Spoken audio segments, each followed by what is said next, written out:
hit the button. Really? Heck yeah. Streamlabs has its own version. It does. It does. That's awesome. Oh, okay. Hello, everyone. Oh, I love what you've done with the place. Yeah, you like it? You like it? I do. It's all festive. I like it. It is all festive. Good font. Good choice in font too, by the way. Thanks. Thank you. Hello, everyone. I almost said hello, everyone. Welcome to Three Bards and a Dragon, because apparently I'm the only one that does the intros in our entire friend group, like an entire streaming group in Team AOA. They apparently can't do introductions because because y'all do introductions, and what you do is like, hello, welcome to the show, and then you go off on fucking tangents like kittens, like fucking puppies, like, ooh, look at that, I want to go play with the ball. Like, it's like you guys don't do intros. You know what? That is my Christmas wish. That is my Christmas wish, that my bards get their shit together and stop relying on me for all your stuff. That'd be great. Thanks. How does ChatGPT feel about that? Hello, everyone. Welcome to Waking Up. I am Anna. I also known as the Roogs and the Dragon. And with me is my co-host, Sean, aka Pep Pep. Hi. And this is our weekly podcast where Sean and I discuss our deconstruction, where we discuss deconstructing our religious beliefs and our traumas and reconstructing ourselves as decent human beings. I don't know how that's going to work, but we'll see how that goes. We make an attempt. We do make an attempt. Mm-hmm. Do I sound doubled? No. Are you sure? I feel like I sound weird. You do kind of have that slight half a second echo. I know why. Hold on. Because I have two sources on in my Streamlabs. Now, do I sound better now? That would do it. Do I sound better now? Yeah, I think I do. All right, cool. Sweet. Technical difficulties on this Christmas, that's fine. See, I should have just trusted myself. I should have just trusted myself and just been like, no, I think everything's good when I move the scene, but it's fine.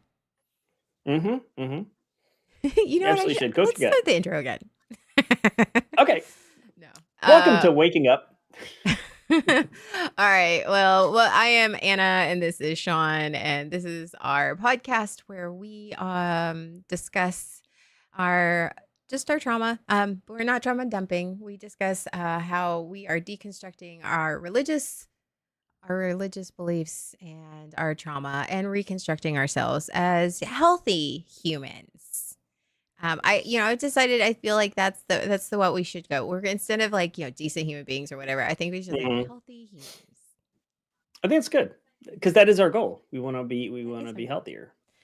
So. Okay, let's start with our disclaimer before we get into this nice, wonderful, triggering topic of the holidays. Oh, this will be fine. So right. We are not here to bash anybody's religious beliefs or their faith. We think faith and religion are beautiful things when done in a emotionally and mentally healthy manner. We are not healthcare professionals. We do not have any type of certification. We are not counselors, therapists, life coaches, none of that. We are two people who are putting our shit out on the internet, and we are just discussing what we're going through, what we are working on, and what tools that we are using by advice of our healthcare professionals to navigate this healing process. Sean and I grew up in the wonderful state of North Carolina, which is the buckle of the Bible Belt, Billy Graham territory. Big ol' buckle. You realize that means something else, Sean. That was not. I was. Okay, never mind. You know. Okay. Moving on. All right. I just letting. I was trying to provide a visual, and apparently I provided the wrong You visual. did. You did. You did. um, All right, continue. we grew up in very Southern Baptist, and for those of you who don't know, that is a very and it's gotten way strict. I didn't think it could get stricter than it did when we were growing up, but apparently it has. We grew up in the Southern Baptist, and those of you who don't know, that is a very strict evangelical conservative denomination of the Christian faith. And so it left its mark. It left its mark. Made quite the impression. It did make the impression, Mhm. and here we Yeah. are. Here we are. Deconstructing it still. That's the Catholic Yeah. Church visual. Oh, shut up. Shut up. Oh, yeah. So here we are years later, Yes. still working through it, still talking about it, talking about our journey and the holidays. Oh, the holidays. The holidays are wonderful. For the last several years, the holidays have been on in my sessions. So, Oh, yeah. oh, yeah. The holidays weren't in my sessions this year. My dad's Mhm. birthday, on the other hand, was. You- But we won't get into that. Yeah. We will not get No, into no, that. that's That is not the topic of today's episode. it is not. It's nuts. We are talking No. about the holidays, and and for some of you, like we've done the holidays several times. There was Mhm. one year, it was like maybe it was our second year where we did a theme for every month. Like in We October, we did, did yeah. like all of the The Halloween. Halloween stuff, and then Christmas we did Yeah. like the Christmas shit. Christmas trauma. Yeah. Yeah, we had weeks. We had several weeks of We it. We had spread it out. themed weeks. We had themed weeks. Theme. Oh my god, we did. We did. So today we've narrowed it down to one episode. We packed all of the You know what? triggers into one episode. You know what? What? I want to rename this episode because I just realized what the title was. And you know what? I like that one better. The title that you sent me? Yeah. Yeah. Yeah, that's a good title. I like that. I think I'm going to do that one because I feel like that one's Mhm. better. Yeah. Okay, you go ahead. So I was about to say, do you want me to? Okay, so today's topic, the one that she's retitling, is called "Unwrapping Trauma: Deconstructing the Holidays." That is a good title. This is this is that normally you tear into your gifts, like just ripping them, paper flying, tissue paper flying, wrapping paper flying. Whew. This one's a little different. Unwrapping our trauma. I am so here for this title right now. It is. It's good. It is a fantastic title. Oh, no matter, I think whether you grew up in the church or not, I feel like almost everybody probably has some sort of trauma around the holidays. No, that's Um, not true. I no, don't think that that's true. okay. I think that in our friend group, in our circle, Hmm. like, yes, okay, our friend group, but I feel like how many of us have looked at people who have loved Christmas and loved the holidays and have really just found the holidays, just absolutely magical. And I think I think it's because we, there's a part that we, I think I'm cynical. yeah, I think that's the cynical, like, problem. and especially like think about it this way, because there is trauma involving our holidays that we can't Hmm. comprehend or understand how somebody can enjoy the holidays. So we in turn That's a good are point. in our trauma Yeah, and our coping mechanisms. So I don't think we all is a wrong statement. I think for many of us. this, for many of our community, probably. But I Yes. think that we should just speak for ourselves. I think Okay. for us, I think that yes, there is trauma out there, and yes, there's like for those, the the the statistics of people unaliving themselves during the holidays is much higher around this area. But at the same time, we have to acknowledge that this is not a overall encompassing everybody hates the holidays. If everybody hated the holidays, then it wouldn't be as big as it was. I don't say everybody hates the holidays, but I think in our community, in my life, there is trauma around the holidays. In my life, there are things that whether repressed or things I've dealt with, probably haven't dealt with. There's a lot wrapped up in the holiday season. I see what you did there. All right, go ahead. Keep going. Yeah, yeah. So, and it's not just to me. It's not just Christmas. It's the holiday season. It's like, I mean, really, you go back to Halloween all the way through Christmas, or at least Thanksgiving and Christmas. That's where a lot of this the holiday season comes from. Like Dixie. What? I forgot to turn on my light. Okay. Go ahead. So I was thinking about this and going, I'm pretty sure that there's things that I do not recall. Like there are repressed memories because I think I've got um, a lot of trauma, a lot of things that I haven't necessarily addressed or things that I didn't like. I don't want to say necessarily it's all of it's trauma. I think some of it is just things that I wasn't happy about. We have an outline. There's a reason. Yes, we do. You're not following it. Oh, I'm sorry. We haven't had an outline in a long time. I know. This was your Christmas present. Shut the fuck up. I got used to not having it. I know. So. I know. Right. Like I literally gave you, like literally gave it. Like it's beautiful. Merry Christmas, fucker. Yeah. Well, the share. I don't know if I have one of those. Seriously, I'm thinking like, do I have? Okay. I don't know if I have one. So the first question, because Sean has apparently forgotten how to follow an outline on thing. The first question. I was looking at the bullet points. Yeah, well, yeah. Like we've already done the intro. We're done now. We're like 20 minutes in already. Yes. Okay. So, how was Christmas celebrated in your religious upbringing? And I know you can fucking talk about that. What are you talking about? How you don't have? No, I was talking about the third bullet point that we didn't do. Okay. Yes, we did. So, in the intro. Yes. What do you think the past 10 minutes were? You jerk.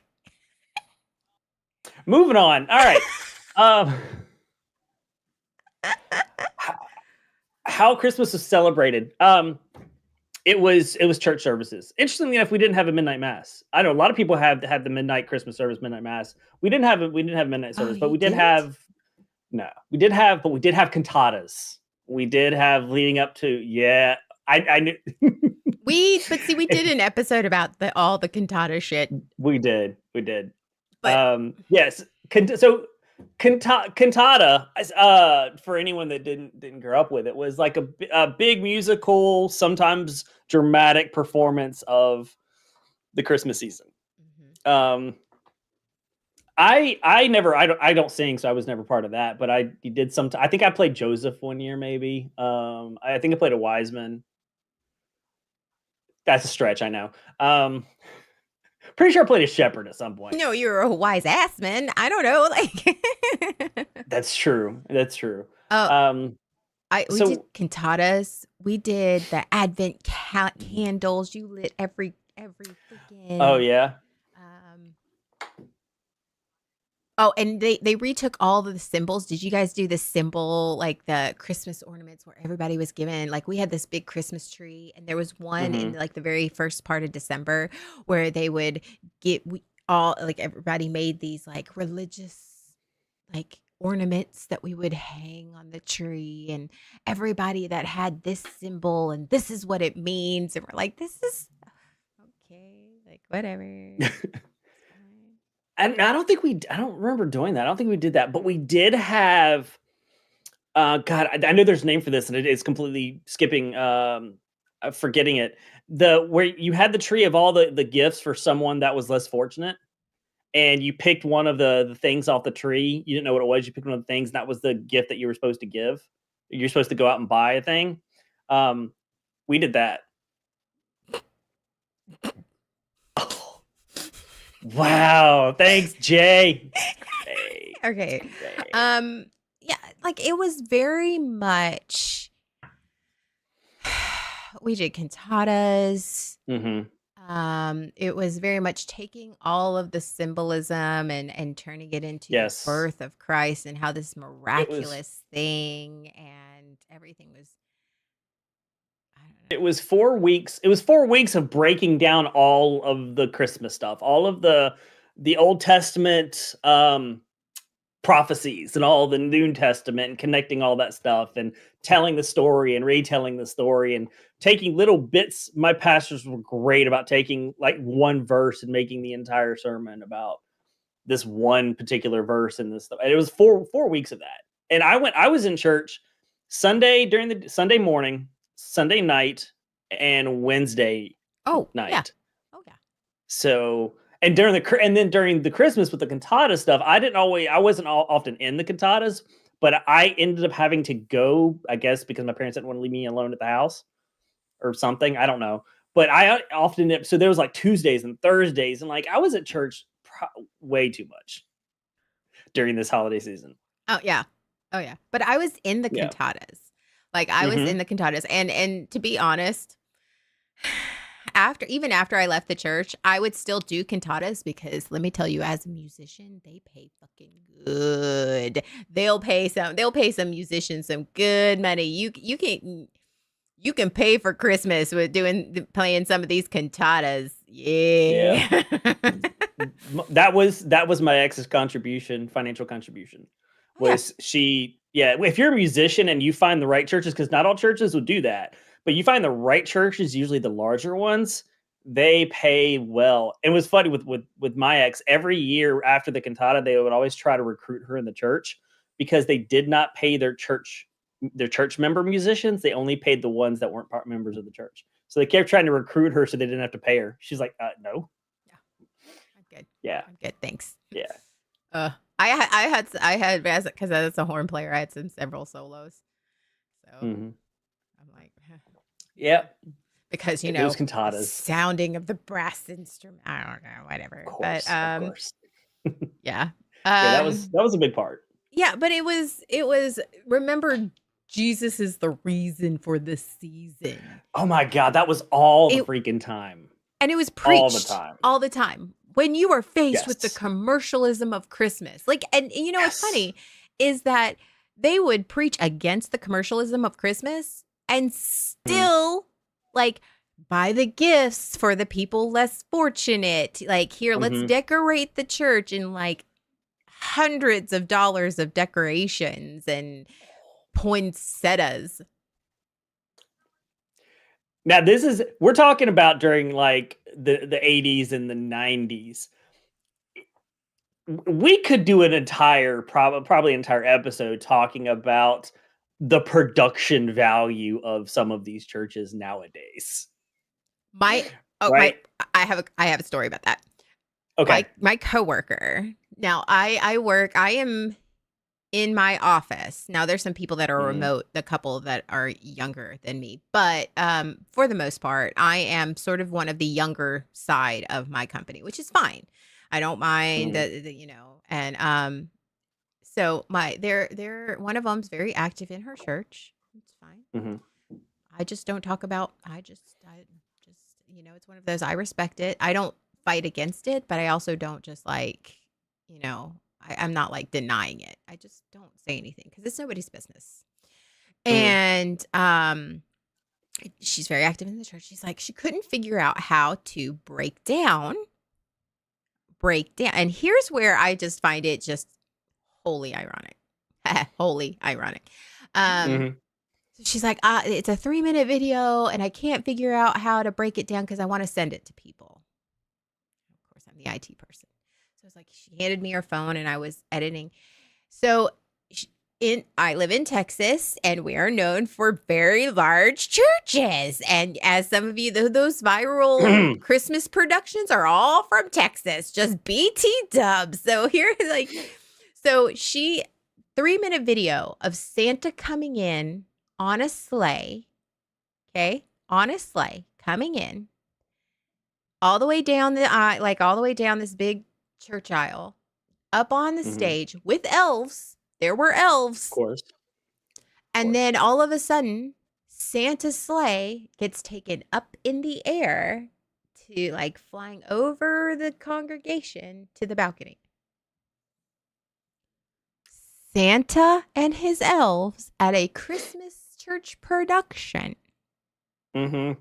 This wasn't even Jesus flying in. This was Santa. No, this was Santa. And I'm like sitting here going, Yeah. Yeah. I mean, I edited the video for her and I just like, here you go. And she's like, thank you. And I'm like, you're welcome. But I'm going, I would never have it. There was no mention of Santa. And I know that like the one episode that we did, it was like Santa equals Satan. And Yeah. that's how it was. Like, oh my God. I had there was some talk of Santa in my house, but it wasn't a big deal. But there was some talk of Santa.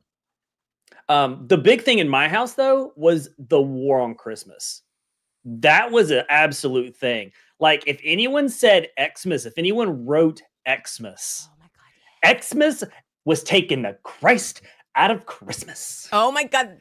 Don't forget. Don't like he's the reason for the season. Don't take you take the Christ out of Christmas. Christ out of Christmas. Oh, fucking like there was such a. It was straight out of that news channel that leans far to the right.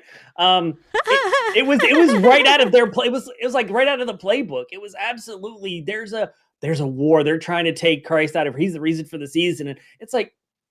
No, really? Seriously? You look around. Christmas is everywhere.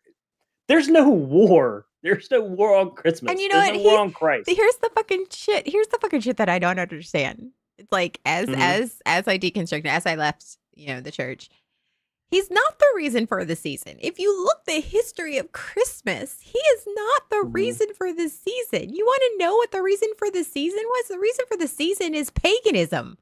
All of those wonderful, like we went over the history of that, like all of those wonderful, like the Christmas tree and all those ornaments that you know what you're doing when you put the ornaments that have symbolism. Those are ancient ruins. Like you're doing the pagan thing. Like that's the reason for the fucking season. And you want to know the Christmas that we know now? The Christmas that we know now is you can thank Queen Victoria and her husband Prince Albert because they are the reason that in England, because he celebrated Christmas with Christmas trees and all that stuff, and Queen Victoria and her whole family, that's how they celebrated, and it caught on as a trend. Like that is. Wait, so you mean Christianity co-opted other religions and other it wasn't symbolism even religious. It wasn't even religious. The Christmas we know now isn't even religious. The Christmas we know now was a trend that just stuck around. And and co-opted and then made it. No, it's the reason for the season. Oh, got it. It's obsessive. There's no war on Christmas. There's never been a war. There's no war on Christmas. But it's like that thing. It's like the church always said. It's like they want to be the victims. They want to. Yes, that's what I was going to say. They do this because it furthers that idea of being the victim, of being the martyr, of being. It gives them a reason to fight for something. All right, keep talking. I'll be right back. Yeah, it's about being able to direct that that anger at someone, that holiday angst. And as Jay pointed out, the same people who are saying it's the reason that he's the reason for the season are also the ones in retail stores being, as Jay put it, extra special. The ones that are fighting, it's Jesus' the reason for the season, yet you are throwing down with some person in the store to get that perfect gift. And this is nothing new. And I think the only thing that's made this a little bit easier, I don't know, Jay, you may speak to this, is the shift to online. But yeah, it's a little hypocritical, which if you've grown up in the church, that's kind of par for the course, honestly. Y'all, I would like to point out, I can get you on the naughty list in case you want to know. So call, it's fine. Message me. Yeah, there you go. So yeah, it was. That's the best way I can put it. It's just like, anyone that wrote Xmas, that was sacrilegious practically. That was a big deal. yeah. Yeah, so we So couldn't even no, you couldn't even what? I was to say we couldn't write that. Like that was not something that you ever did. Is yeah, that was a no-no. It's this whole reason for the season. Honestly, every time I see that, like there's still stickers, there's still people that put that out there, Oh and it's yeah, just like I absolutely. see that and I just roll my eyes. Like, Mhm. educate yourself. Like, tell me you're a religious sheep without telling me you're a religious sheep. Like that's how I Mhm. feel about that. And Oh yeah. yeah. But you were talking about retail. And our next topic is our next thing. So why don't you read it, hey John? Guilt gift giving or guilt giving. The the social norms of gifting and how that has played a part in our lives, has affected us, still affects us to this day. Do you feel any stress around the idea of giving gifts? Bitch, I'm a Because I mom. do. Bitch, I'm a mom. Yeah, Bitch, I'm a yeah, mom. yeah. Really? I'm a mom Hmm. that grew up poor. Like that was the only time, like honestly, if I ever wanted anything major, that was the only time to ask for it. Did Hmm. I ever get it? Maybe, depending on who I was asking. Because I do have some family members who were like, that would try. But 9 times out Hmm. of 10, they would try to give me what I wanted, but they wouldn't give me exactly what I wanted. And I'm not trying to say that I was ungrateful, but because that was like the only time I could ask for it, I was very specific. And that's where, like, honestly, this Hmm. is where my gift giving, my Your gift, superpower? my gift giving superpower comes in. And for those of you who have not been around, and not known. One of my major things is one of my major trauma responses to the fact that I didn't receive um, pretty much either I didn't receive any gifts or I would receive gifts that were just haphazard. Well, this is Hmm. sort of in the vein. And so I developed a very hyper vigilant way of knowing the person to the point that they didn't even have to tell me what they wanted for Christmas, and I would pin the perfect gift for them. And I give it to them, and they would just Hmm. be, "Oh my god, this is perfect." Like they would. And that's how I got my validation. And that's how I did. It's a whole thing. It was a big deal. I Yeah. mean, we even had we it was even a big highlight in one of our podcasts from a different, from a time gone by, where you were like given four different people and you nailed the gifts for each of them. Yes. And it was like, yeah. But at the it's one of those things where at the time it's like, oh, this is a superpower, but then you realize, ooh, No, it's not a that's super. Well, a I mean, it is a superpower because, like, but it that's but it but was a it's trauma developed response. from It's a trauma yeah, response. Oh yeah, yeah, yeah. yeah. So but yeah, that's gift gift giving. I always had to I always had to be super excited, like over the top. There was an expectation that I had to be over the top excited about what I was getting, no matter how I felt. Yep. No matter it was just, and if I wasn't over the top excited, I was ungrateful. So whether it was a toy that I wanted or whether it was socks from my great grandmother, because that was a yearly thing. It was always socks. I had to be the same level of excitement. And receiving gifts, I have a hard time receiving gifts that I don't know what it's going to be, because I feel anxious whenever I'm getting a gift. I feel very anxious that I'm not going to respond appropriately to receiving that gift, and it makes me anxious. And I'm Isn't that like, awful? Isn't that awful? I would rather not receive a gift than deal with that. uh, yeah. Yes, yeah, Absolutely. Oh yeah. Maybe we should do that. Maybe that. Well, is this my personality or is this my trauma? You That's know the what episode. though? Yeah, Oh, we haven't see, done that in a while. no, we haven't. We haven't. Mhm. That could be. So. You know what? Oh, next Sunday is Papa Ruggs' 70th birthday. Maybe we can convince It him and is. Jay to be on a podcast. That would be fantastic. Oh, we should do that. That's exciting. We haven't had Papa Ruggs on podcast in a long time. And having to try on whatever a family member got taking a picture. So, oh, see, okay, Yes. here's where Yeah. that for me, it's we have to, because especially with my kids, both of our parents are divorced.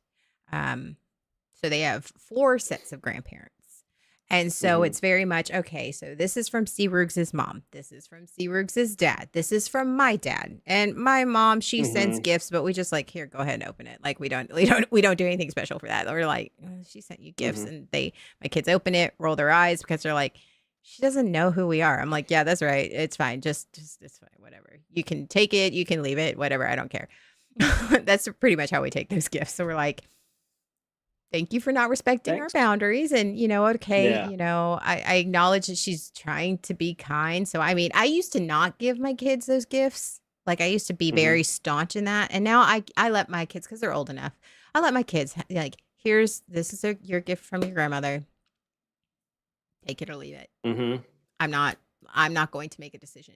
And so gifts Yeah. were used as weapons. Gifts were used Mhm. as, but I was going back to that. Like, we have to hold those gifts and either Mhm. FaceTime them now, because now it's Mhm. that time, FaceTime them while they're opening the gifts, or we have to record a Mhm. video and take pictures and then send it to them while they're opening the gifts, because they want to, like, it's a whole production. Like, They want that. Yeah, there's always some sort of there's always a string attached, it seems like.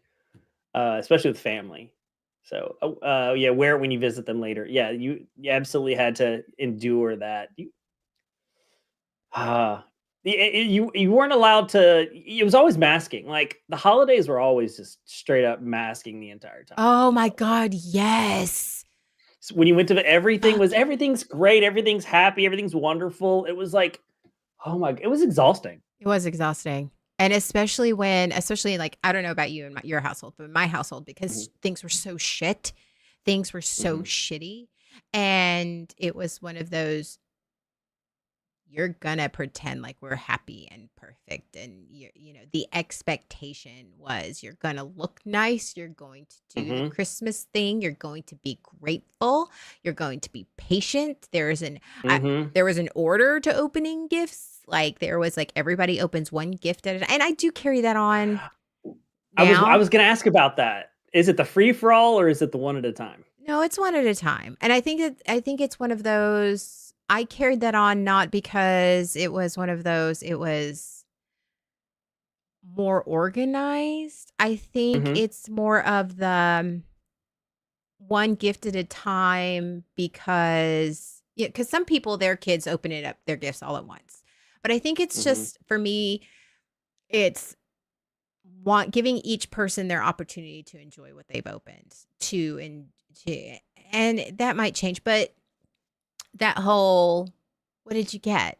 Let's make that moment, like, if you get something you love, or like, what did you get? Yeah. And Yeah. focusing in on that excitement, or that, and it's not so much, oh, we're just keeping order and patient, it's, and over time, Yeah. I think I also, like, my kids now are their own Santa. Like, we have the Mhm. presents under the tree, and they like now, like, oh, I want to go find which present belongs to who. They want to be the ones to give the Yeah. gift to every person. All right, this is what you're Yep. opening next. This is what you're opening next. And it makes it a Yeah. And family they thing. do they speculate when they give out the gifts? They're like before they give it, do they kinda, like, speculate as to what the thing is? They're like, oh, this is a big one. What you got? Yeah. And they get just as I excited watching somebody else Mhm. opening their gift, because they want to know what it is. I agree with that. I like that. The idea of doing it slowly, not because you're enforcing that order and it has to be, but, for me, it also yeah, gives you the time to enjoy that moment, but also all sides of that moment. But also, I feel like if you don't do that and you just kind of allow a free for all, it becomes such a it's an explosion, and then it's nothing. It's like, okay, here's all the presents, and then there's like this crash. It's a very quick, okay, now that's done, and everybody, it kind of crashes, and you're like, oh, well, is that all the gifts? Is that it? Is it done? And I'm not trying to judge anybody who does that. I think everybody does their gift opening, and Christmas is Yeah. different. I think for me and my family, Hmm. especially now that I have kids, and it was really important for that. And in that it makes it a when you open it one at a time, or you make it a Hmm. round. It's like rounds. Everybody has their Yeah. gift in their hand. So it's not Yeah. like you're waiting for somebody to find a gift for you every single round. Like, we all have our gifts there, but it makes Hmm. it a family thing instead of a free for all. Like, a free for all is like, just find your That's name a with the good gifts point. and open it up because I want to find out what somebody gave me. Whereas in Yeah. it's as the way I do it, like, we do that with their stockings. We let them do, like, we don't let them wait on their stockings. Let's open up your Oh stockings, yeah. whatever Yeah. it is, whatever's in your Yeah. stocking. Sure. Um, but it makes it a family thing. Let's Hmm. enjoy that family. Like, what did you get? What is so exciting about that? Like, what is the big thing about that? Like, sharing in those moments together is so Yeah. much more important in seeing that than I'm just going to open up the gifts, because it shifts the focus of the perfect purpose of gift giving, Hmm. you know? That's a good point. Yeah, because when it's a free for all, you're pretty much concerned about, these are my gifts, and I'm going to tear into my gifts and see what I got, versus taking the time to appreciate all of it. Um, One at a time places additional pressure on the giver to get the ideal gift, because now your gift choice is on display. Ooh, that's a good question. I do not. I do not, in Yeah, that there have been some gifts that have flopped. I mean, I mean, it's just there are some gifts that are just like, oh, okay, and I don't think cool. that there's All a right. pressure for me. Mhm. I mean, and I can only speak for myself. I mean, for me, um, so no, I don't. And I can see how that could. I can see how that could be a pressure on someone. But I think that that's with any, no matter how you do it. I mean, Sean, speak about your white elephant gift, like gift exchange. Yeah. Oh yeah. So I had my board game group met yesterday, and we did a white elephant. There was like 15, I think 15 people participated, and there was a um one of the rules was to give something like a game, give something that's kind of nerdy or geeky, or but it's a game. It's kind of around the theme of what the group is, not something that's completely off the wall. And no gift cards. They didn't want you to just go out and get a gift card. So, a couple people opened gifts, and they were like cool games, cool board games, and I was like, "Oh, and I was early on, and I grabbed a gift. I kind of poked a few of them, and I opened a gift, and it was a couple of books. And it was books that aren't like something that I would pick up and want to read. They're not something like, "Oh, I've seen this before. I've wanted to read it." No, it was like, I have no clue what these books are. Um, And so I'm like, I mean, I'm not going to be overly excited, but I'm like, oh, cool, okay, books. I'll give them, maybe give them a read. But and so I sat down with them, and the thing continues, and they're opening up some really cool games, and there's a dice tower, and there's all this other stuff that gets opened up. There were no other books. No one else gave any books. It was all like little toys and gadgets and stuff. And of course, no one stole my books. And I'm like, I feel like I lost White Elephant. It was like, wow. And I sit with that. Like, it wasn't just a kind of a passing, oh, no big deal. Like, it kind of sat with me for a It bit. bothers you, It kind of bothers me. Yeah. And like, I don't know and I don't want to say anything because I don't know who gave it. I don't know whose right? gift it was. And nobody, right? And so I'm like, all right. So like right as I was walking out, somebody was like, "Oh, I hope you enjoy those books." And I was like, "Yeah, I'll definitely give them a read." Like, probably not. First of all, I'm not books are a fantastic gift. This is not about books being a gift. But I don't read. I hardly ever read anymore. Um and when I do, they're usually digital. And so like for me, that was kind of like the worst thing I could have gotten, because it's not me. And so I'm sitting there with that. Well, that sucks. Like looking at all this other cool stuff that people got and gone. Well, that okay. I spent all this money to get it to put a lot of thought into a gift. And the person that got it was really excited about it. And so are other people. And then for me to get that's part of what bothers me is I feel like there's such a massive disparity between. But that is also my perception though, because I don't know these books, and whoever bought these books, those books could have been really big deal to that person. They owned them, they read them, they loved them, they wanted to gift them. So, but my perception is that wow, I gave a great gift, and I received, so I have to sit with that. It sucks. So It sucks. it does. And I've had that way. I've had several of that. Like, and I've given the bad gift. I have given the bad gift, and I have received the bad gift. I think we've all done it. I think we've all done it in like whether it be family or white elephant, and it's fine. I think that's one of those. Is it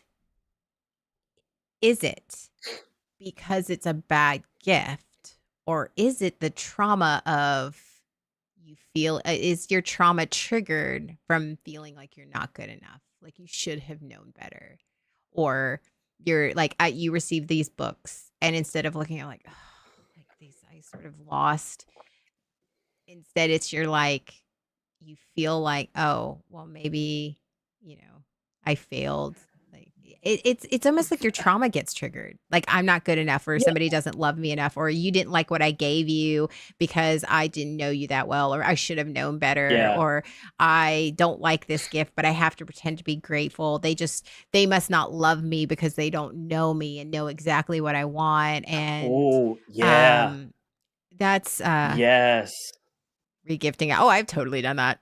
I have totally regifted. I am a regifter queen. Don't even start. Like, and I think it's just like, why not? Why not? Why not regift? I actually checked out of the family of my extended family on my dad's side. I actually checked out of any future white elephant gifting because of how terribly it went one year. 2 people in my family, it was probably like 20 people. 2 people in that family, their white elephant gift was toilet paper and a plunger. This was pre-COVID, because during COVID, toilet paper was like gold. But this was like pre-COVID. And I'm like, really? Like they thought it was funny. And I'm like, that's what you thought was a good white elephant gift? Like to me, it's the scratch offs.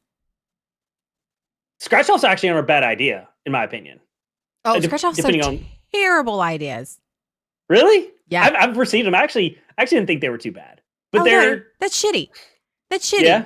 It's like you'd rather give a gift card instead. Here's $20 worth of scratch offs. And they're not ever the good scratch offs. Like you could win $10,000. They're like the dollar scratch offs, or the most you're winning is $25. It's a dollar. Right. And you usually, I gotcha. And you're scratching it off. And 9 times out of 10, you're not winning anything, or you're winning $1. And then there you go. Point. Like then you're throwing it away. Just give me a gift card. Yeah, just give me give me the $20. Yeah, that's a very good point. Yep. But okay, so you were talking about your family, white elephant. So that bleeds into our next question is family gatherings gone wrong. All right, what's your most? Oh my God. We can split this up into 2 parts. What's your most memorable or traumatic holiday gathering with your religious family? Most traumatic. Jay, scratch off and beef jerky in a gift bag, aka you got this on the way here. Bags. That's true. I think that's the thing that bothers me is the effort. The effort that I perceive. Yes. Especially if I put a lot of effort into my gift and it feels like they didn't put any effort into theirs. That's what bothers me. So all right, traumatic experience. These are probably ones that I've repressed. There are certain ones kind of that I sort of remember, but like generically, racist family members That's always a fun holiday gathering. When you got a racist member of your family who just doesn't know to stop talking. Yeah. That was when I was a kid that I had a few of those. And we're like, and it wasn't like even part of the conversation. They would just randomly say stuff. I'm like, really? And even when I was in the church, when I was younger and I was in the church, I still looked at them and went, of course, nobody said anything. It was the member of the family that everybody just kind of like let it go and Oh, ignored it. that's Uncle so and so. That's just how Yeah, he is. it's fine. It's just whatever. Yeah. They grew up in a And different time. Well, it's time. yes, that It's is time to fucking learn something different. You're never too old to learn to be, I don't know, tolerant and accepting. And that's exactly. another episode. We're not talking about that today. But yeah, I've had those. I've actually had several of those.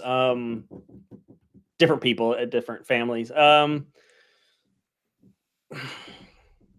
Was there a traumatic one with your ex? Was there ever one with your ex that like? So interesting. So interesting thing with my ex, as my ex, I part of I struggle with this family, like the family bonds, and my ex was even less. Like there was very little family stuff that happened. She had so there was her family didn't really care either. Like there was no gathering on their side of family. Everybody just kind of did their own thing. Her parents did their own thing. Her parents were divorced. Um, I hated going to one family member because they were a smoker, and so the entire apartment just like you walk in there and it hits you like a wall, like that kind of stuff. But there weren't any Christmas traditions with my ex. Almost every single time, no, almost every single time that we did family stuff, it was with my family. Now that may have created some trauma on her side, because we almost always did stuff with my family and hardly with her family, and that's because my family would proactively say, "Hey, when are we coming down? Hey, when are we doing this? Hey, when are we doing that?" Whereas her family, she would have to like almost beg them to can I come visit? So yeah. So you don't have any traumatic like that when you think of like bad, like you think of a Christmas where you're just like nothing or I mean, it was Christmas. That was every year of Christmas. I really did not like my family gathering. So every Christmas we did. I have a question and I went, Yeah, how was it Christmas? What was Christmas like in a hoarder household? I was getting to that. Yeah.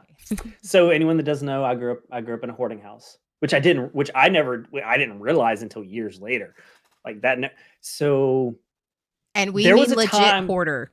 We mean legit hoarder. Yeah, if you ever watch the TV show, it's pretty much that. Now there's different types of hoarders. Um, but like the amount of clutter and junk, right? So I remember there was a time where we had a clean house and a Christmas tree and all the normal stuff, But then there was it over the years, it became less clean and became more cluttered to the point where there wasn't enough room for a tree.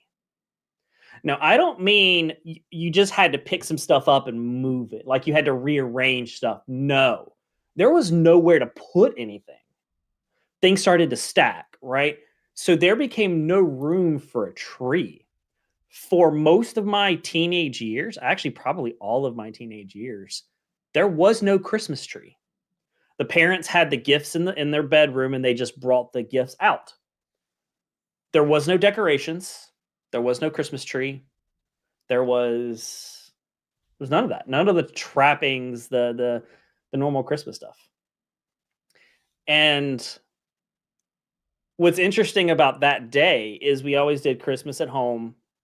It was trying to find a place to sit in a hoarder's home. It really when you're trying to figure out a place to sit and you're surrounded by this clutter and you're getting more clutter. You're getting my mother's loves knickknacks, and she's all about giving knickknacks, and knickknacks are what clutter the house. And so it's like, there's a part of me that was like, why am I getting all this stuff? Like, we're surrounded by junk, and I'm getting more junk. Ooh, Uh-uh. maybe that's why whenever my mother says, "What do you want for Christmas?" my first instinct is to tell her nothing. Is to tell her I don't want anything, Is it? because my first instinct is always to say, "Don't give me anything." Well, no, yeah, like follow down your reasoning. I'm curious. Is it related? I don't know. That just kind of popped into my head. Um, for the longest time, my mother bought what she thought I wanted. There was no Amazon list. She just bought stuff, and I think that's where it really came. I think that's where it was connected. Nowadays, it's an Amazon list, so she gets me specifically what I want, so it's different. Right. And also, but now I'm also more willing to tell her when she says I want to give you something, and I go, okay, here's my list, here's the thing. But before, she used to just give stuff that, oh, I saw this. I was shopping at Walmart and I saw this. I was at Target and I thought of you, and it was always like trinkets and knickknacks and like stuff. You're like, I when the family member finds out you like X, everything they buy you for years is that theme. Papa Riggs. Everything. Papa Riggs is that. Papa Riggs Yeah. is that. Now, granted, I think I think that, like, honestly, I used to be like, whatever. But I think now it's sweet. I think now Mhm. that, like, I've sort of changed. It's like, I mean, I still like the stuff that he gives me, Yeah. and it's funny. And I think the thing is he finds stuff, But yeah, Papa Riggs is that way. Yeah. Yeah. He buys me everything that's Slytherin. He buys me. Yeah. It's not even Harry Potter. It's Slytherin. It's Slytherin. Yeah. And I think honestly, that's okay. I think if it was just random generic Harry Potter stuff, I would be a little bit annoyed because that's just everywhere. But Slytherin stuff is very specific, and Yeah. it's sort of sometimes some of these things are hard to find, like Slytherin stuff, because Harry was in Gryffindor or whatever. And yeah, I'm a Yeah. Xennial. I'm a Xennial that likes Harry Potter. Mhm. Shocker. Mhm. And no, I do not make it my identity. No, I don't make it my Mhm. personality. But do I embrace it? Fuck yes, I do. And I don't give a shit if you judge me or not. And you can make all the fucking TikToks about how, ooh, you're another. Yeah. Yeah. I'm a Xennial, and that's fine. And that's the part that I picked up from being a millennial. And that's okay too. Own it. There you go. Well, I was also late in life. but yeah. I think because I was a Xennial, so I was it didn't come out till I was in my teen years. So I didn't pick up Mhm. Harry Potter until much, much later. So it was a choice. It wasn't one of those, Yeah. oh, it reminds me of my childhood. Because again, Harry Potter was not allowed in my childhood. Mine neither. Oh, that was, yeah. Anything like that, witches, spells, Asta. wands, anything. Hey, Asta. Yeah, Asta, we're talking about unwrapping trauma, deconstructing the holidays. That's today's episode. So do you want me to keep on going with what my Christmas day was like? Oh, thank you, baby. Oh. Oh, that's awesome. Thank you.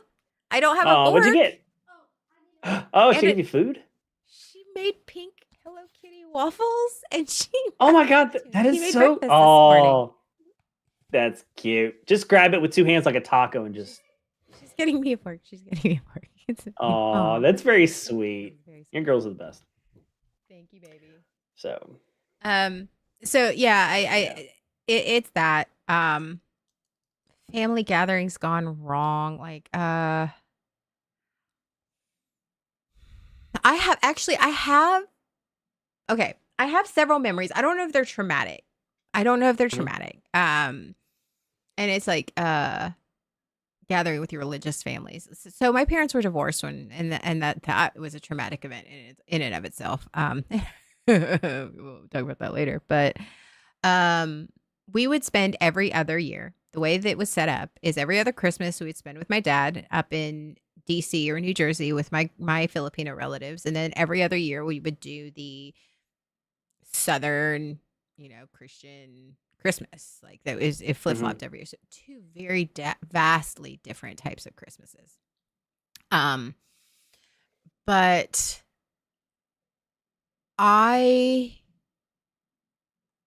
there is a Christmas that we were visiting my relatives up in DC Hmm. in Jersey, and my sister and I learned, because there's a Filipino tradition, that as a child you go up to somebody who's older than you in your family, and you would take their hand, touch it to your forehead, and go aguinaldo, and that is a blessing. You bless them, and in turn they give you a gift. And so, what did my relatives do? Give us money. And they thought we were the cutest thing ever, because back when we were younger, I had a deep Southern accent, and this is how I talked all the time. Me and my sister both. So they thought it was just so funny, because we didn't realize any different, right? But they just thought it. So they would just keep us talking. So they would want us to do that and just talk with us, and they would give us $20. So I think that Christmas, like, we had amassed a small fortune for a 10-year-old. It's like a 10, 11-year-old. It like 300 Blessings all around. Yes. I think it was about a minimum of $300 or something like that. And Wow. on the way home, Hmm. my dad blew a tire. For those of you who don't know, between Charlotte and DC, it's about a 10-hour drive. Hmm. He blew a tire, and he didn't have enough money. And I remember us talking about this later in life, where he had to borrow our Christmas money. And, I remember giving it to him. Like, we gave it to him. We weren't like, okay. Like, but we did. I think now, as I'm older, it's like, oh, well, that was money. Like, but we kept tabs on that. And I know that I feel like that hurt him a little. I can't speak for him, but I feel like when we talked about it, it hurt him a little bit, because it's pride and it's all this stuff. And at the Sure. same time, I'm 10 or 11. You're taking my money. Yeah, I'm going to keep track of that. And I'm like, hey, you owe me X amount of dollars. Like, we were those kids. We had like a counter. You didn't have. If you had a spreadsheet, if there were spreadsheets, you would have had a spreadsheet. Yeah. Yeah. And I remember that. And when I think back on that, I was a child. And this is one of those things. I was a child, and I have to remember that. But I look back on that memory, and I feel guilt and shame, Hmm. because something happened, and I mean, I gave it, but I didn't give it, like, just give it. There were strings attached. Right. But I was Yeah. a kid, but I still feel You know shame better. about that. I Yeah. still feel really guilty about that. And as a Hmm. parent, and like understanding that now, on the other side of it, understanding that he was struggling. He was newly divorced. Like, he was struggling. Hmm. But I didn't know that. I didn't know he was struggling. Yeah. And he tried to keep that from. He just tried to make sure that we had a good Christmas. And we did. We did. We had a good Christmas. And honestly, in the whole scale of that whole year, it was just a blip on the thing. But that is one that stuck out. Hmm. Sure. Like, I should have just, like, I'm like, but I was a kid. And I got to remember I was a kid. And that I can't go back that, like, 30 something years later. I can't go back 30 years later and just be like, I'm sorry. Yeah. But I was a kid. Yeah. But Can't expect a kid to really react. my any different. Filipino Christmases were so, like, not religious. Different. I do have a Oh, you got- religious one in accordance with my Filipino group. Okay, so Okay. my Filipino relatives were either Methodist, because that's how my grandma, she was Mhm. Methodist, but the rest of my relatives were Catholic. Okay, so yeah. because Mhm. Filipinos. And I remember this was the first year after they got divorced, so I was about 9 or 10, and it wasn't the same year. So but I was young, and they took me to midnight mass. I had never been, so I was like, Mhm. okay, sure. I had never been, because according to Southern Baptists back then, Catholics were the devil. Catholics were Yes. Satan. Catholics were Yes. Catholics were like a satanic. cult. Yeah. Hi, yay! I tried it when some people told me to move and don't look back. um, so Catholics were the devil. So I went to my first Christmas midnight mass. And you know how they do Mhm. communion, right? They do communion, Mhm. and everybody was getting up It's and doing different. communion, and it is different. Mhm. And of course, in Southern Baptist, we also do communion, and you don't, and the rules are still the You same. sit there. If you're Mhm. not baptized or you're not part of the faith, then don't take communion, which I think is Mhm. horseshit and like exclusive, but that's That's why another they do episode. it. Of course. So they're getting up, and the ushers are doing row by row, right? Mhm. And Mhm. it was not a very big Catholic church. And so they get to our row, and my relatives get up and they go out, and I lean over to the usher. And of course, it's me, so I'm not quiet. And I go, "If you're not Catholic, do you have to go? Like, I don't want to be rude." As And loud as you could. I was whispering. And so Yeah. everybody Yeah. around me kind of chuckled. The usher about lost Oh his shit. my god. And he's like, "No, you're good." I was like, "Okay." Thanks. Thanks. So I sat there. Oh my god, I can absolutely see that. Oh Oh. yeah. So yeah, that's I have a lot of funny. I think I have if I'm thinking back at it, my happy memories all have to do with my Filipino relatives that don't revolve around religion. I think most of my traumatic memories are around my religious Christmases. Imagine that, right? I know, right? Yeah. All right, you guys the next question, Sean. Oh, Oh, why is the this? holiday performance? Yeah, why are these pancakes hitting right now? Uh, um, were the holidays a time for spiritual performance like volunteering or caroling to save others? Yeah, absolutely. The holidays, especially, like, church was a performance anyway. I mean, your parents were yelling at you on the car, yelling at me on the car ride to church. The moment we step out of the car, everything's hunky and happy door. So it was always a performance, but holidays even more so. Um, there was a push for uh, unpack trauma people that claim to be your friend. They will. That is a thing. Yeah, that is a thing. Weaponized vulnerability. Oh yeah, absolutely. We are. Yeah, that's a And if aware of you've that. experienced that recently, Asta, I'm very sorry because Sean and I both have spent It's a lot of awful. time in our therapy sessions and Yeah, dealing with weaponized vulnerability, and it's hard, and it's very yeah, devastating and very very lonely. So if that's something that yeah. you've experienced recently, then I'm sorry, and just know that we empathize and we understand. So yeah. Anyway. Yeah, everything was a performance, and I was in church more, so it was even more of a performance. Having to everything is perfect and everything is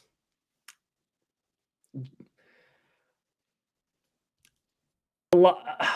I think a lot of that often went into the family gatherings, the big church events. Um,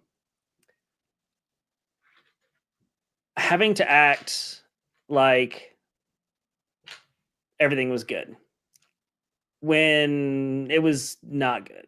When it was not when I was not I didn't want to be there. Um, Even the family stuff I didn't want to be there for. We didn't do like the caroling was never a thing, but it was always I remember the gearing up for cantatas was all about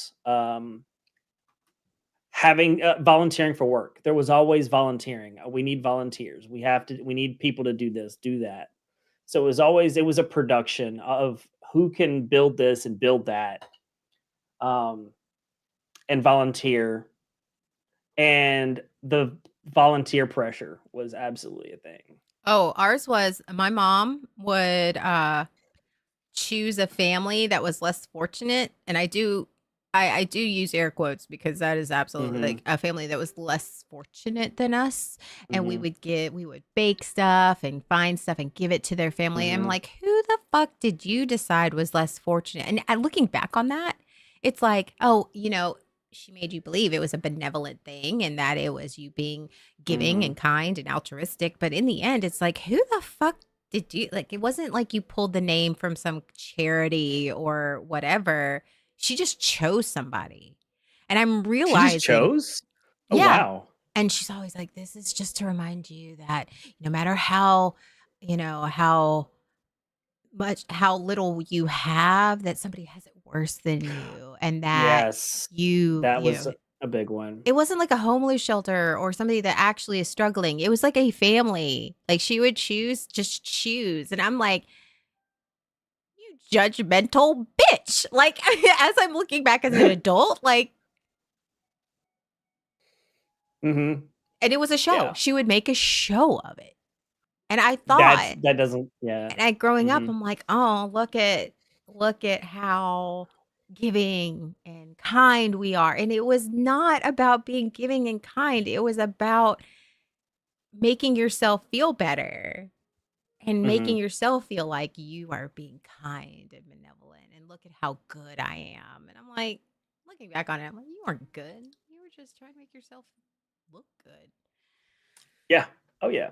Um, for my mom, it was all about baking. She was a big baker, and so it was always about getting baking, bringing all the right foods and the desserts, and this is all the people were they absolutely were judged by what kind of foods that they brought to the potlucks because we always had the big potlucks and stuff. And then Southern trauma. That's not even religious trauma. yeah, That's just that's southern. Southern That is southern trauma. trauma. And don't you know that Yeah. for those of you, the Southern United States, which is like, everything like pretty much Virginia and South, and over towards, and not even like Alabama. I think Alabama would be the cut up. Alabama, Mississippi, that over Hmm. there.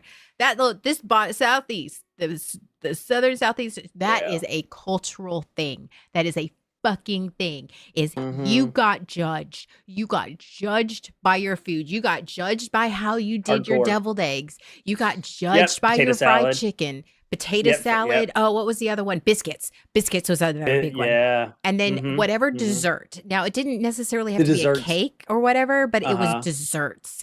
Like, what Yeah. desserts were you able to make?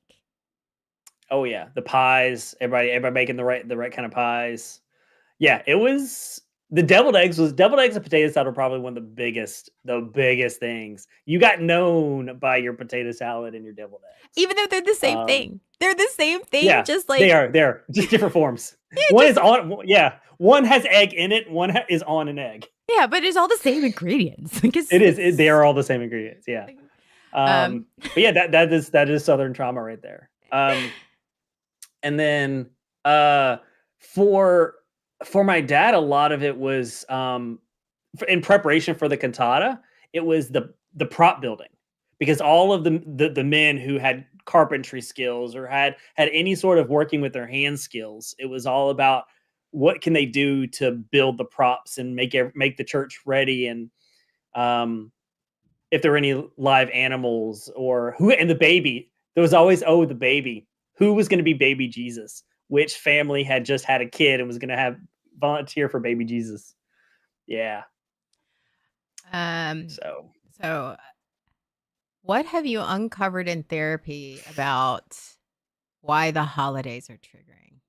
oh, oh, ah, this has been a big part of my therapy over the last couple of years. I know. That's why I'm asking you. Uh, um, okay, so boundaries, the lack of boundaries, I would say, really came to a head last year. Um, my parents have for many. Remember, my parents are hoarders, so there was never visiting my parents for Christmas. They always came to me when I had my own house, even before I bought when I was renting. So they always came to my house. Um, so they always came in, and it was never for like a couple days. They only live 2 hours away. it was never for a day. It was never for 2 days or 3 days. It was usually like a week they were at my house. So, family, it made me miserable because I had weeks, my entire week was just completely disrupted. I didn't feel like and of course, my parents, when my parents are hoarders, they don't just leave their stuff at home. No, they bring it with them. And so not only would they take over my house, but their stuff would take over my house. There was stuff everywhere. And um it was it was anxiety. I was anxiety ridden because seeing their stuff all over the place bring triggers remembrance to the hoarding. Um and so like it just made me anxious all the time. And then I had the need to I felt the need to entertain. That's something that I'm trying to work on. I've been struggling to work on over the years is this need to entertain people, this need to be a good host, to be right what I would consider a good host. Um or to at least, to entertain. And so it's like I can't even go do whatever I want to do in my own house. I've got to entertain my family for Mhm. like 5 to 7 days. Mhm. It was miserable. I hated it. So I was talking to my therapist, and they're like, "Well, what do you want on this?" Okay, well, I want them here for for maybe a couple days. Okay, well, is that what you want, or is that like your compromise? I'm like, honestly, I'd rather them just not be here. And he went, "Okay, well, there you go. Tell them that." Oh, I'm sorry. You want me to tell my parents What I I don't want? want them showing up? What I You want me to want tell that I don't. you want me to tell me that? Yeah, No. No. yeah, and that I don't want my parents to come visit for Christmas. Oh, that was nerve-wracking, that was anxiety-ridden, but I did it. I barely got through it. I did it, and then I set a boundary, and then I felt horrible because I said it, I was like, I'm gonna spend Christmas by myself." And then that wasn't entirely that changed a little bit. And that itself gave me anxiety because of like, well, I told my parents this, I have to stick to this, or it's not legitimate, it's not right. My therapist was like, no, it's your boundary. It's whatever you want it to be. What? Stop it. What? Yeah. I do not, for most of my entire life, up until recently, have never set boundaries. Right. So this idea is new to me. Like this, so it would that last year was really bad. It was really difficult for me, but I did it. I I think for me, my holiday triggers, I've honestly this year it wasn't revolving around the holidays now, but I Mhm. think that what I've worked on is um putting the importance of trying to not be my mom and not everything like and I found myself trying to do that, like making sure my kids loved Christmas, making sure that the Christmas was about my kids and it was very focused in on them. And then um not accepting the bare minimum. Now, like I know on TikTok there's been those places where the mom's like she feels everybody's stocking except her own and expecting um who thought that they would leave me. Oh, absolutely, Asta, absolutely. Yep.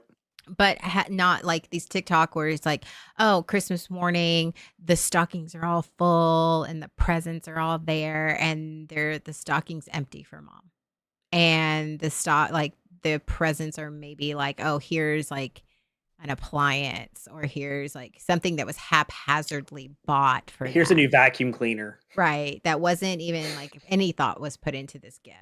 It was just, well, she's a woman and Yeah. she's my wife or, whatever. And that should be fine. Like no thought into that. And gaslighting myself into saying that's okay.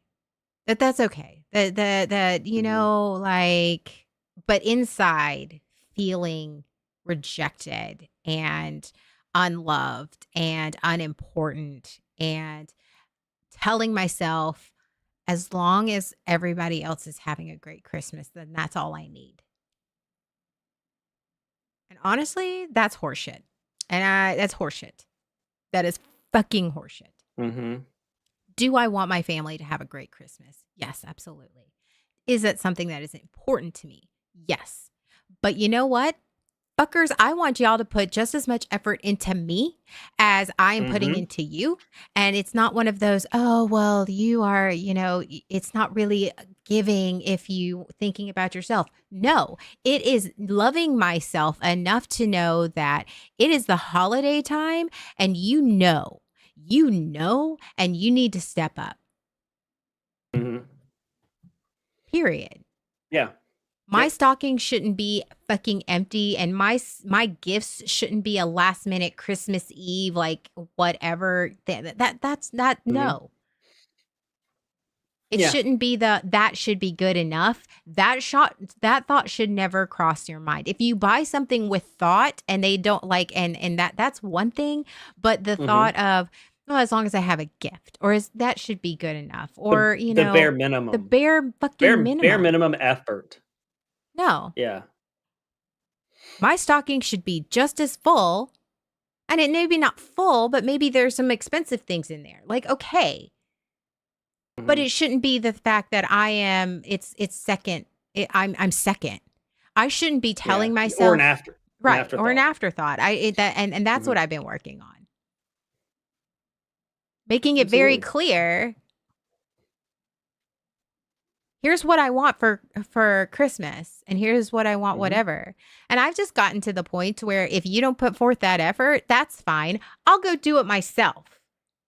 But don't sit here and, like, I put thought into presents, and I put thought into gifts, Mm-hmm. and I will give gifts out of giving because I want to.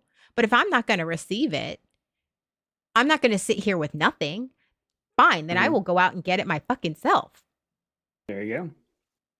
And I'll tell you, Yeah. because you fell Mm-hmm. short, I'm going to do this for me. So don't expect me to do the same for you. I will meet your fucking energy next year, There you go. Yeah. which is something I've had to work on Absolutely. in therapy. Like, Mm-hmm. and when people ask me, well, what do you want? Yeah, there are times where I'm like, I don't know. But like, I have an Amazon wish list that I'm adding to all the time. And it's random stuff from super expensive to like literally like $10. Like, it ranges. So Mm-hmm. like, buy me something from here or in that vein. Cause they're all like nerdy, goofy. Some of them are serious, but like, here. And Put thought. if you don't Mm-hmm. know, you have the link. And if you still don't buy me and I'm still an afterthought, then that's on you. That's not on me. Yeah. That Yeah. means you don't care enough. But I do care. Then you would have put forth the effort. Then you'd show it. Yeah. There, it has to be reflected. It has to be reflected in the action. Yeah, Because absolutely. there's only so far the words will take you. Okay, so that's Yeah. okay. We've talked about traditions before, so Yeah. let's do 9 and 10. I think those are two that, like, yeah. Okay. What is Uh Thank you, baby. Oh, thank Asta, you. I get that. I struggle with I'm not worthy. I'm not enough. I'm not good enough. Did she make you hot cocoa? She did. She made me the Lucky Charms hot cocoa that we have. Oh, she's the best. So good. But yes, no. As the saying, I totally take what I want because Mhm. we have been made to feel.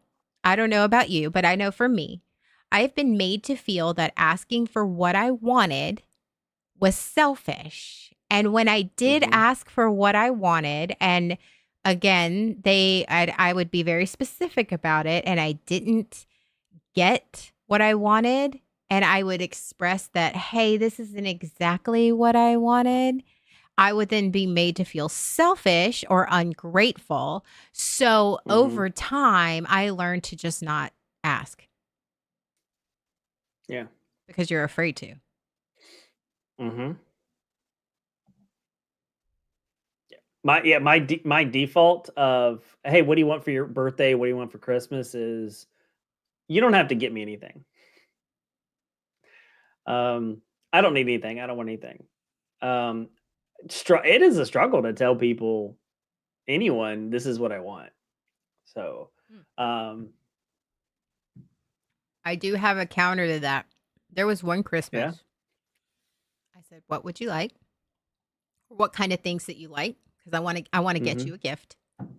Mm-hmm. And they said, "I you don't have to get me anything from 11 till 18." Oh, that makes a lot of sense. Oh, Yeah, wow. Yeah, absolutely. I yeah. can see why. Mhm. Um, but I said I literally lost it. I think it was I mean, I was triggered a little bit and there's a whole different story. But I was like, I know Mhm. I don't have to get you anything.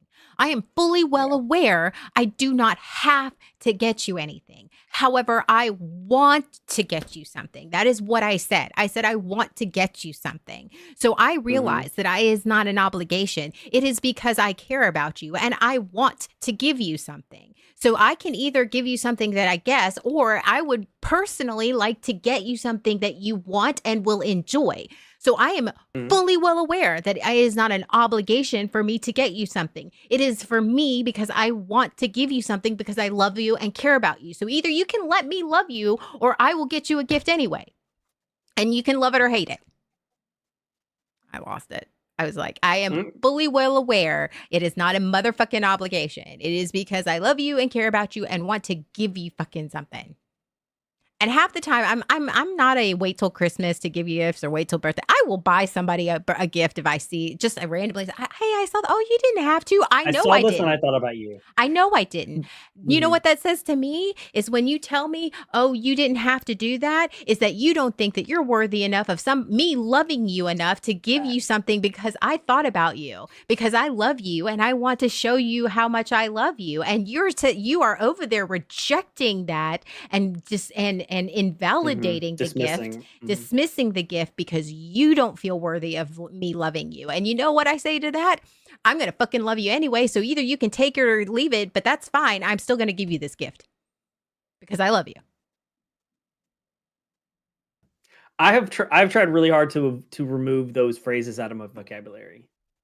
Um, What is love? Is what I so often wonder. Love is different to everyone. I think mhm. love is different.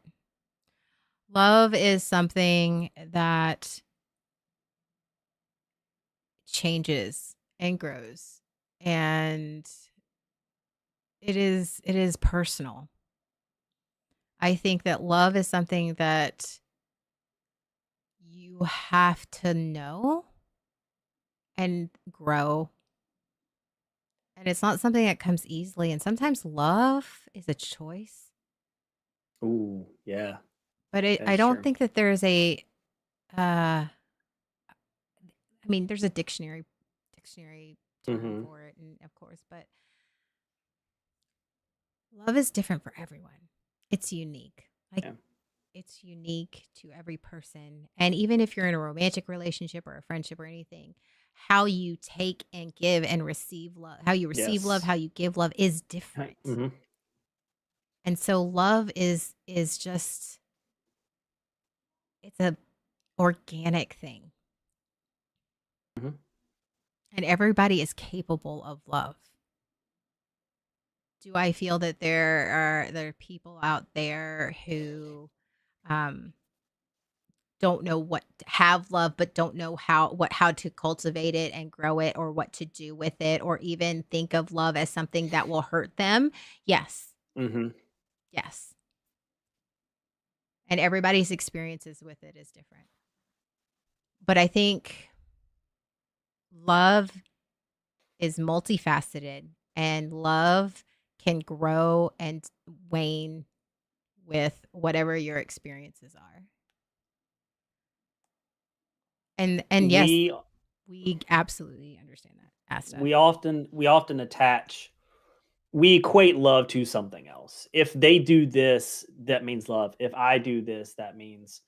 Um, And yeah, that is a very hard thing, especially when you create that rule, that attachment in your head, and then you find other people who don't have that. Um, and but you don't know that, and so they do this, and you go, "Oh, well, that means love."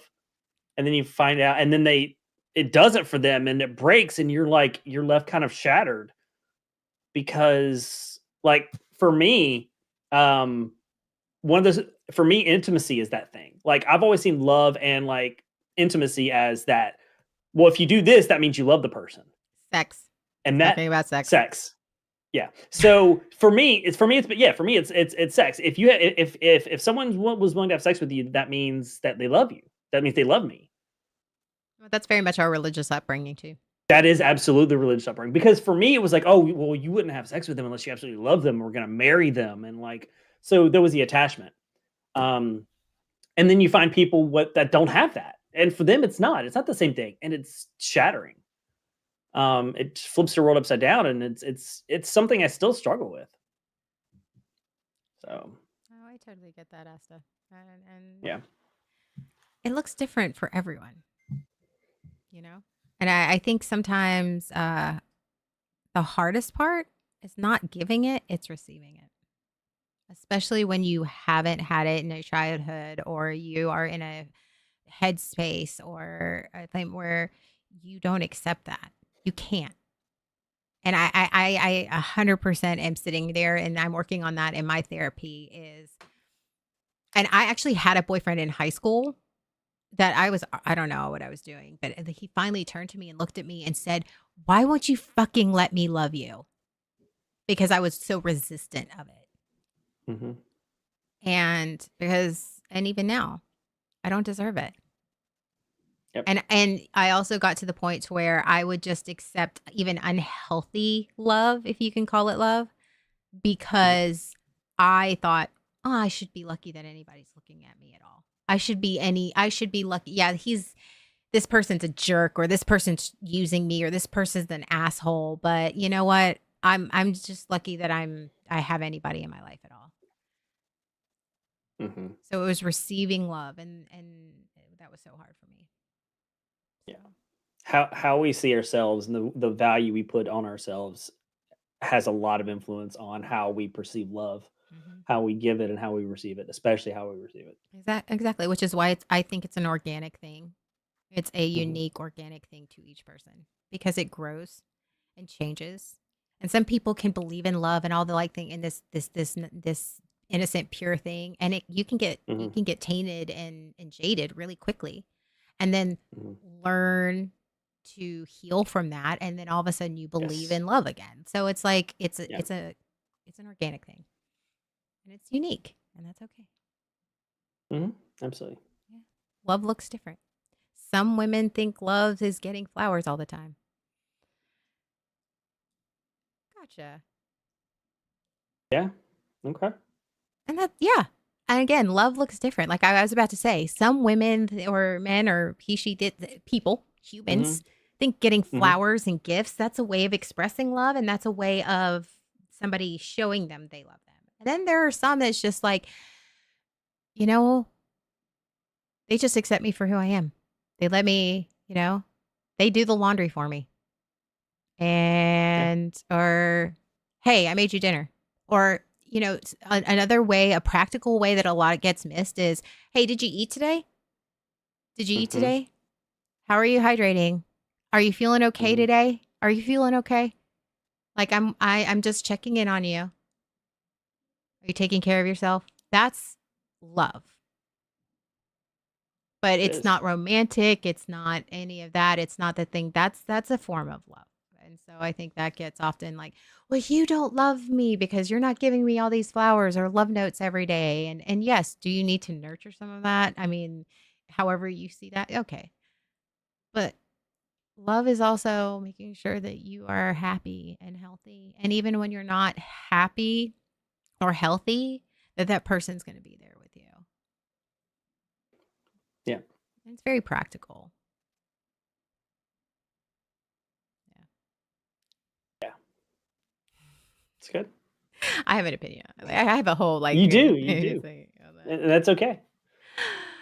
So this one is, what's the funniest and most absurd coping mechanism you've used to survive holiday trauma? I don't know how it's not I don't know how absurd it is. Disassociating. um, I mean, facts. there was a couple years ago when my family was visiting for an extended period of time for Christmas. I ended up building a Lego set for like a couple days. That's just pretty much all I did. I just sat there and built a Lego set. I'm like, I just can't deal with my family right now. I cook.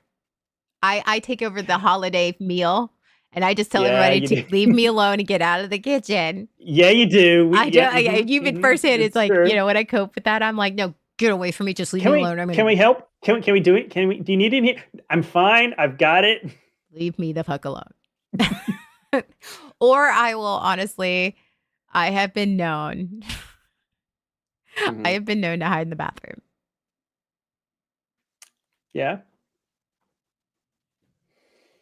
I got the flu I once. Wow. Oh, that's fantastic. I've not no, I haven't done that before.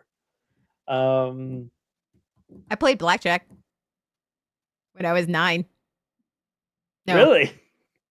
12. I was 12. I played blackjack. Uh-huh. We visiting my grandma. A lot of my funny stories have to do with the Filipinos because, we're just a fun bunch. So I went up there, and so Filipinos, Christmas time.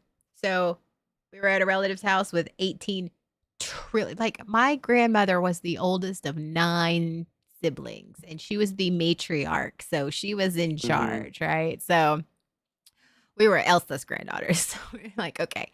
And yeah, her name is Elsa. What? Um, but I just like touching my Uh, food. And oh no, I mean, that's fair. so many people. It's fine. Mhm. Um, so we were upstairs. The women were upstairs with the kids, and of course, the men go downstairs to play blackjack because that's what they did. I was upstairs with my grandma, and my dad went downstairs, and it was just everybody was like fussing over, and I was just feeling so overwhelmed and so uncomfortable Mhm. that I finally was like, "Where's dad?" He's downstairs in the basement. I was like, "Okay." So I go downstairs, find my dad, and dad's sitting there. And I was like, I didn't want to leave. And, so I was like, I want to learn how to play. So instead of being up there with all the, like, I was this 12-year-old sitting with my dad, and Mhm. I absolutely learned how to play blackjack. And the thing is I was really good because I'm smart. Like, I I have can a see that. high Yeah. IQ. So it's like, it's not that hard to count 21. Like, so many people have strategies. Like, you don't overcomplicate it. It's just luck. It's just luck and counting. Uh-huh. Like, oh, Mhm. what's in the net? What they get? What did I get? What did it? Just whatever. One at least as a kid, like, somebody, they thought it was just so cute that they were like, so they paid for my buy-in. And then I started winning, and they were like, "What the?" And these What? Filipinos, and they were just starting to talk in Uh-huh. Tagalog, and it was just like they were so mad, and I was just sitting there, and it wasn't that I was like trying to do anything. I was just in Mhm. my head playing a game. I was playing a Yeah. game, and not thinking of it. And luckily, they didn't try to steal from a kid. Like, it was one of those, like, oh, Yeah. So I can give it to them, but they were every time I won a hand, every time it was like, one of my relatives, his name was Boyette, and he was like, he threw a chair. He was like, how is this 12-year-old kicking our asses? But yeah, I will find something. I will just be like, nope, I'm done. I will check out and go find something else to do. I'm like, no. Usually a game. Yeah. Usually a game of some Mhm. sort. Yeah. I will end up just watching TV. Just like again, it's just disassociating. Yeah. I'm just that's because for me, I couldn't go anywhere. They were in my house. I couldn't really, and I felt like I had to be around them, so I would end up doing something like that. Um, I was not allowed in my own kitchen when my parents were here because my mom would take over the kitchen.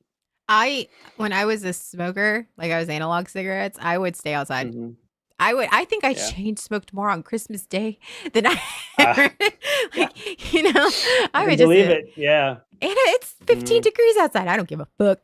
doesn't matter. I don't give a fuck. Yep. Yep. Mm, Southeast Asian roots, nice. I have Indonesian roots. Yeah, yeah. It's a they a whole different culture, and it's fine. It's fine. yeah. I'm learning. Like I learned that it's just fun. It's just a lot of fun. So, what advice do you have for listeners navigating the holidays while deconstructing? Ooh. Um. I would say the one that I had to learn, which is boundaries, because I feel like a lot of my stress came from not setting boundaries. I didn't want to do this, but I didn't say no. I didn't set that boundary. And so I was miserable because I allowed the situation to occur that made me miserable. So, when I was talking to my therapist about like, well, I'm afraid of being alone on Christmas. And I'm gonna feel miserable being by myself on Christmas. He's like, is it worse than how you feel after dealing with your family for 4 days or 5 days? I went, nope. He's like, okay, there you go. Um, yeah, you're gonna feel a little being up by yourself, but so I was miserable with my family. So there you go. That's really made my holidays. I think that's made my holidays a lot more stress free. Is not having to deal with all of the stress that came with them. So absolutely, if there's something that you're doing that does not, there's some things that bring you stress, but also bring you joy. There's some things that just straight up bring you stress. That's it. And that's the things that look at, why am I doing this? Why do I feel the need to do this? Look at the things that you do, and Marie Kondo it. Does this bring me joy? Why do you Get do out. it? Get out. Get out. That's one. That's one. You know that. That's one. I That's think your one. I think there's a lot of expectations around the holidays. There's a lot of expectations put on to you that you put on yourself. Look at what you do. Look at what you do during the holidays, and decide whether or not that's something you want to keep. Just because it's a tradition doesn't mean that's something that you have to continue doing. Mhm. I'm too nice and let people break the boundaries. That has been my life, almost my entire life. Um, and I had to, even when last year when I was trying to set a boundary with my parents, with my it was okay. So what happens if she breaks your boundary? Because she very well might. I had to be ready to enforce a consequence. It's the Um, consequence part that's the hard part. yeah. And it does, and I'm not going to say it's not easy and it Mm-mm. sucks. But honestly, Yep. once you get through the discomfort, somebody like, and I haven't perfected boundaries yet. Mhm. Once you have, you learn what the discomfort feels like, um, you can navigate that a little bit better. Mhm. But I mean, And that it's hard. It is mhm. hard. It's easy to honestly, it's easy to set the boundary. It's hard to reinforce it. Yes, absolutely. Because Completely what agree. my therapist said to me is the boundary is not for you, it's for them. And it's you set the boundary and you have to be the hard part is setting the boundary and knowing that there is a possibility that they're never going to respect it. And you Yes. are going to constantly be reinforcing the consequences of that boundary. Mhm. Because like when you set a boundary and the reason I know for me a lot of times it failed for me was because I was expecting I've set this boundary and I held this boundary and their behavior is going to change. Mhm. But that's not the point. Mhm. You can't make them change even if you set the boundary. The point is this is my Yeah. boundary because I love myself, and whether you change or not, that doesn't change. This boundary Mhm. is here. Yeah. And that's hard. And that's hard, and I often fail at that too. It's often like, well, maybe they've changed, or maybe I was being too hard. You talk yourself out of it a lot. I know I do. Mhm. Yeah. But Yeah. um what advice do I have?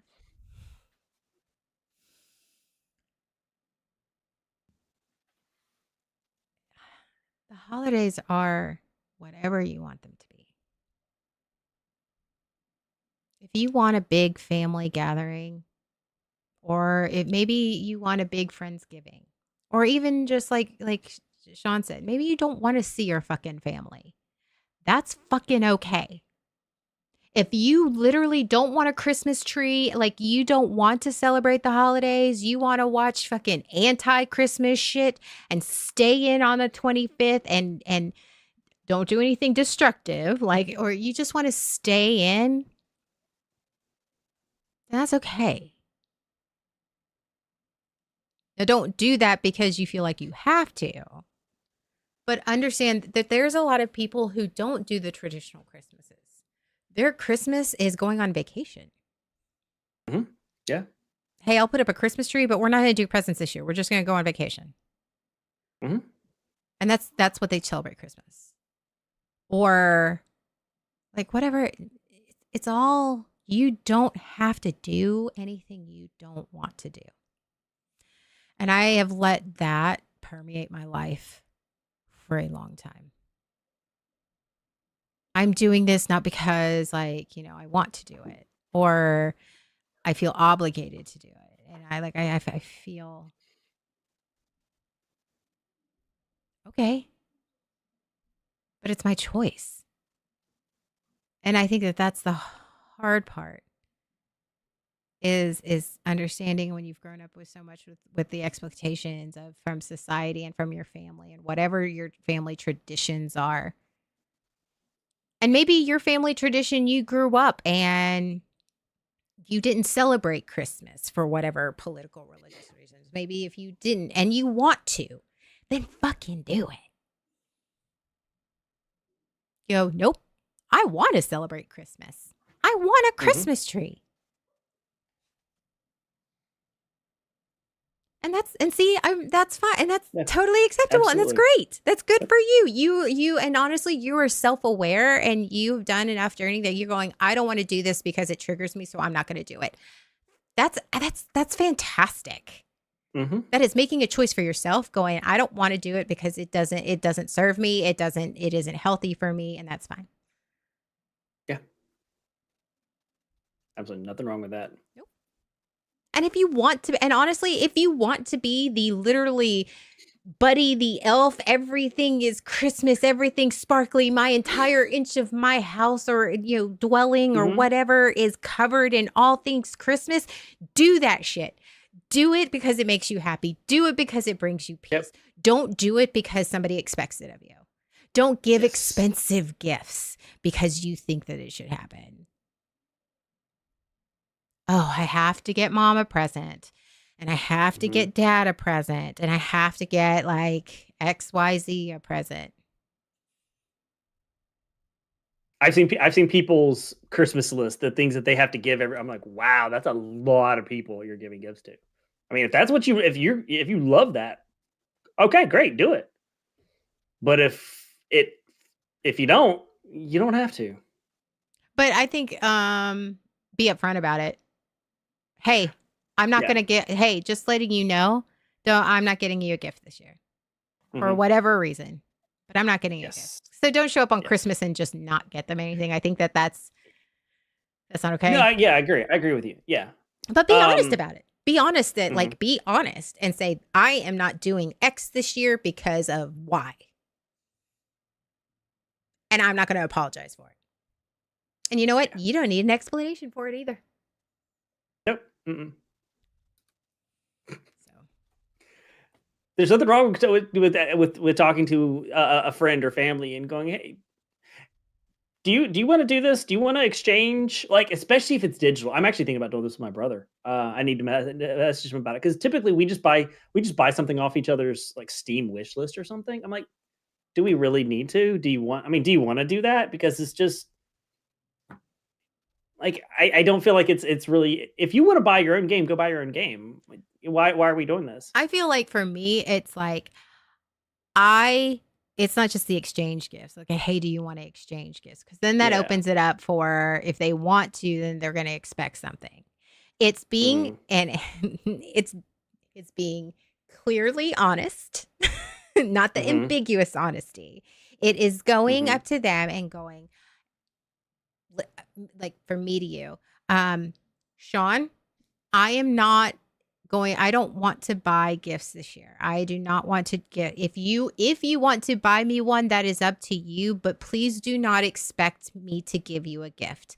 This is not one of those situations where I say we're not exchanging gifts and then I buy you one because I am telling you, I am not buying you a gift. If you want to buy me one, I will accept it. Okay. Mhm. But I also do not have the expectation of you getting me one. Period. Mhm. So that opens it up of you can make the choice to buy me one. If you want to buy me one or if you've already bought me one, that's fine. But please do not expect the same in return. And it doesn't mean that I don't love you. It doesn't mean that I'm being selfish. It means that I am setting this boundary. And that's up to them to accept it or not. Yeah, I like being upfront about it. So there's no surprise. Aw. But I love gift giving for me. But I'm a gift giver Mhm. all year round. I'm a gift giver all year round. Ask Sean. Yeah, I will be like, she is. Yeah, she's like, "Oh, I saw this. I was at this place and I saw this and I thought of you." or I'm Oh, on usually sometimes Amazon will just show up at his door. Hey, I got you something. yeah, yeah. I'll get this message. Yeah, Amazon might be there. Or Mhm. crumble. I'll get you crumble. Oh, that's yeah. I love those. Those are great. That's a great gift. Just random crumble. I gave you 5 extra pounds. You're welcome. Yeah, yeah, exactly. That's a gift that keeps on giving. Uh, But yeah, so closing out because it's been about 2 hours. yeah, Because you'll probably will may or may not be on next week, so I don't mind going over a little this week. yeah. But I know the holidays. Christmas is in 3 days. Yep. Oh, well, that's sweet of you. I think the holidays are in 3 days, and it can be, and just like anything else, Christmas can be great, and Christmas can be terrible, depending on where you sit with that. Mhm.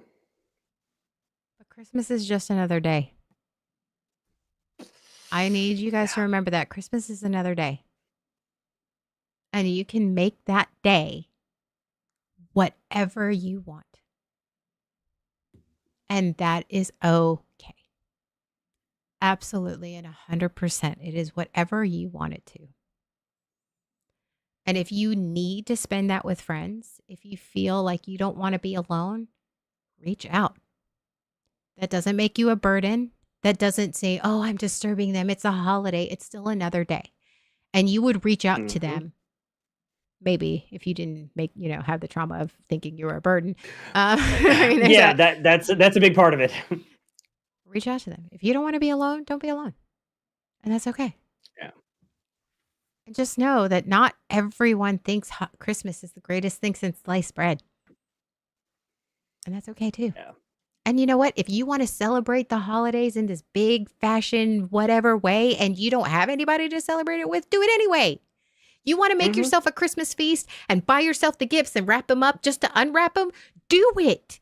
It doesn't matter. It's fine. No one, you know what? And if somebody judges you, fuck them. Just that's the thing. And I know that's easier said than done. Trust me, I know. I'm still struggling with it. I'm literally over here the guilt of my kids' Christmas gifts have been sitting on the kitchen table in the Amazon boxes for about a week and a half now. Mhm. Have I wrapped them? No. Is it 3 days till Christmas? Yeah. Will you get to it? Yes. Yes. At some I point. probably will get to it today, but Yeah. Yeah. whatever you got to do. But it's fun. It is a day been a big one for me. That's one that multiple therapists have told me. It's a day. It's a day that you make it whatever you want it to be. It is. I make it a nice day for me, my dog. What kind of dog do you have? Absolutely. What kind of dog do you have? Doggos. We love doggos. We love fur babies. Well, Yes. mine's a skin baby, but that sounds creepy. That does. Yours is a naked potato cat. It's a naked potato cat. Oh. I was like, I've spent Yes, I it spent a is. couple days at home, working from home, and like, so she's not used to it. So she's now gotten used to me being in the house. Oh, she's gonna freak out when you're not then. Oh, that's so cute. Oh, that is so cool. I love wrinkle That's dogs, pretty cute. Sharpays, like bulldogs. Just the wrinkle Yeah, faces, the wrinkle all face. the I don't wrinkle know why. phases. I like dogs. I do. I love all dogs. Yeah, I don't have any. I I think do because too. right now in my life, I don't have the time to take care of one. Yeah. But my naked potato cat, she adopted me. It's fine. But Yeah. if you do celebrate the holidays, happy holidays. If you don't, happy Whatever. commercialized Happy day. day. Happy day. Happy Wednesday. Happy Happy hump Wednesday. day. Happy Yeah. Wednesday. Um, Yeah. Sean and I actually, I'm going to be in Sean's house on the 26th. Oh, she is. She is. Papa Roogs is having his 70th birthday next Sunday, as I said at the beginning of this. So, yeah. So I'm going to be celebrating that with him. My sister will be in town. That's a whole nother episode. That's a whole nother episode. But Family. Yeah. maybe. And Jay's going to be in town. Jay's coming in for Papa Roogs' Jay will be birthday. in town. So Absolutely. maybe we can pull out a drinks with dad for waking up. Drinks with dad would be awesome. Yeah, I like that idea. you guys can see my dad, my very Papa happy Roogs. Papa Papa Roogs Roogs. is the best. He like is Papa the Roogs. best. He is the is the best. best. So whatever meets you this week, know that we are here for you. You can contact us on our Discord. You can, DM me on, my whispers or whatever. I'm on Instagram too, or Mom Ace. But whatever meets you this you week. reach out to us. Happy, sad, devastating, not. Mm-hmm. We're here for you. Now, I mean, Yeah. we also have our own shit, but we'll be here. But We will be we will be the best we can. so, thank you for joining us. Yeah. And we will see you guys. If we don't see you guys next Sunday, we will see you guys next year. Yeah. Wow. That's kind of crazy thinking about 2025. Ooh. Yeah. All right. All right. We Bye, talk to everybody. you guys later. Bye. Did you really just high five over me? No, we didn't. Okay, we're live. Hello. You don't even do that well from the front seat. Okay. Big bear's coming with the carpet spoon. That's a straight up PBR for the table. I think it called. She ain't judging us at all. Did you really just high five over me? No, we didn't. Okay, we're live.